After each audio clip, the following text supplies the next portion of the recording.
Check করলে হঠাৎ করে যদি বাঙালি হুজুরের পকেট পুলিশে চেক করে, এই রেলগেটে কিন্তু প্রতিদিন পুলিশ থাকে, কি পাবে? পীরের ব্যাগ খুঁজলে পাওয়া যাবে তসবিহ, টুপি, জায়নামাজ। জোরে বলেন ঠিক কিনা? আমাদের কুষ্টিয়ায় কিছু পীরের ব্যাগ খুঁজলে পাওয়া যায় নারকেলের সুবা, কি পাওয়া যায়? আর একটা কি জানে, একটা লম্বা মিসমিসা কালো, হ্যাঁ বাবা চিনেও তো। তা আমি তো আবার একটু মস্কারি করি, আমি আব্বা আপনার ব্যাগের মধ্যে এই জিনিসটা কি? ওই বান্দরের বাচ্চা চুমা খাইয়ে কয়, কিসে চুমা খায়? চুমা খাইয়ে কয় তুমি মোল্লা মানুষ বুঝবা না, এটা কলকি শরীফ। কলকি? এরা আবার ওই সালমান এফ রহমানের থেকেও খারাপ, ওই মানিক ব্যারিস্টারের থেকেও খারাপ। আমি কলকি শরীফ, কাবা শরীফ, মদিনা শরীফ, মক্কা শরীফ, কোরআন শরীফ, হাদিস শরীফ, কলকি আবার শরীফ হলো কবে? আমাকে কয় কাঠমোল্লা, বুঝবা না? আমি নাকি কাঠমোল্লা? আমি বুঝাও। আমার পীর কেবলা মারা যাচ্ছিলেন, সীতানাই বসে কাঁদতেছিলাম, হঠাৎ করে আমার চোখের পানি সহ্য না করতে পেরে এই জিনিসটা বালিশের তল থেকে বের করে আমার পীর কেবলা বলছে, কান্দিস না, মাল দিয়ে গেলাম, ধরে রাখিস। পীরের দেওয়া জিনিস যার জন্য কি লাগাইছে? জোরে বলেন নাউজুবিল্লাহ। একটু ধৈর্য ধরেন, সব ওয়াজ করবো ইনশাল্লাহ। দুই দিক থেকে দুইজন বলছে চালিয়ে যান, আমার আবার ভয় আছে নাকি?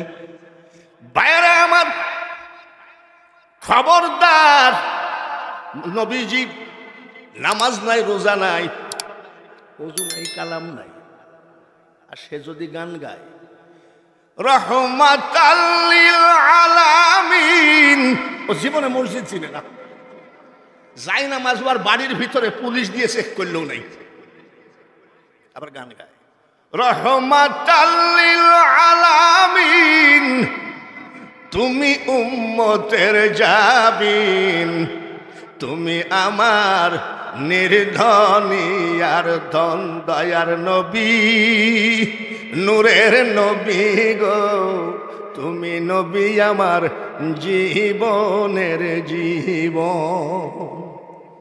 ওরে বাটপার, শুধু ওই বয়াতিকেই বলছি না, বাঙালি হুজুরকেও বলছি আমি, গলা যদি ভালো হয় আন্তর্জাতিক বক্তা হওয়া যায়, কোটি কোটি টাকা কামানো যায়, কিন্তু ও বক্তা ভাই, জান্নাতি মানুষ হওয়া এত সহজ নয়। তুমি যে নবীর গান গায়ে নবীকে খুশি করতেছ, মা আয়েশা সিদ্দিকাকে বলতেছে, মাগো নবীজির কিছু জীবনী পড়েন, বলেন নবীজির জীবনী আলোচনা করেন। বলে কেন, তুমি কি কোরআন পড়ো না? বলে পড়ি। কোরআন যদি পড়ো, এই কোরআন শরীফই হলো নবীজির জীবনী। মা আয়েশা সিদ্দিকা জিজ্ঞাসা করে, হুজুর একটা দিনের কথা বলেন যে দিনটা আপনার উপরে কঠিন দিন গেছে। নবীজি দেখাচ্ছে, এই দেখো কাটা কাটা দাগ। বলে এগুলো কি? নবীজির চোখে পানি ঝরে পড়ছে। আয়েশা রে, এই কোরআন জিন্দা করার জন্য আমি তায়েফের মাটিতে ঢুকেছিলাম, কোরআনের দাওয়াত দেওয়ার জন্য আমি তায়েফের মাটিতে ঢুকেছিলাম। তায়েফের কাফের বেঈমানরা এমন মার মারলো, সব দাগ শুকায়ে গেল। এই কোরআনের পক্ষে কাজ করতে গিয়ে যে মার খালাম, এই দাগ আমার শুকায় না। তাহলে ভালোবাসতে গেলে আগে কোরআনকে ভালোবাসো। সরে বলেন ঠিক কিনা?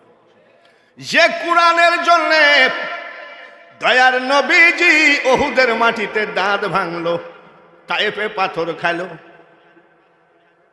ধরে নিয়ে যাচ্ছে সাহাবীরা। নবীজি বলছে, আবু বকর আমাকে একটু রেস্ট দাও। বলে হুজুর সামনে আগান।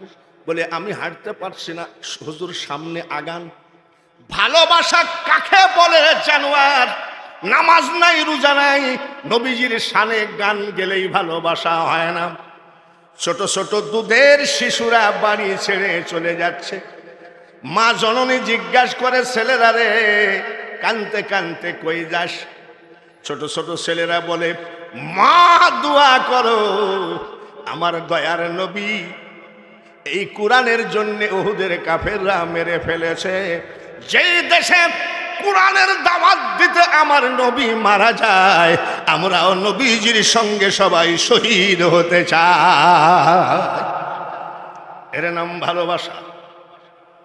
গাজায় দম বিয়ে কয়, আই মোহাম্মদ কামলিওয়ালা, আই রে আমার বুকে আয়। তোর বুকে তো গাজার গন্ধ, ওখানে মোহাম্মদ যাবে কেমনে? আসে হ্যাঁ, কথা ঠিক যে। আবু বকর বলছে, হুজুর আগান। বলে একটু রেস্ট দাও, আগান। সামনে বাচ্চাগুলো দাঁড়িয়ে কান্দে। নবীজিকে একটা উঁচু জায়গায় বসালেন। নবীজি বলে, বাচ্চারে তোমাদের চোখে পানি কেন গো? বলে, দয়ার নবী গো, আপনার যদি কিছু হয় আমরা জীবনে এই জিন্দেগিতে বেঁচে থেকে কোনো লাভ হবে না। তারা প্রেম করেছে আর আমাদের প্রেম হলো উল্টা পাল্টা। আমরা কি আসল প্রেম করব না নকল প্রেম? জোরে কোন? আসল প্রেম যদি করতে হয়, মাদ্রাসা হলো কোরআন প্রোডাকশনের ফ্যাক্টরি, ঠিক কিনা? প্রতি বছর 2-4 জন পাগড়ি পাচ্ছে, হাফেজ হচ্ছে। সব জাতির কিতাব ধ্বংস হবে, আল্লাহর কোরআন ধ্বংস হবে না। তার কারণ কোন কিতাবে হাফেজ নাই, আল্লাহর কোরআনে কোটি কোটি হাফেজ পৃথিবীতে আছে কিনা?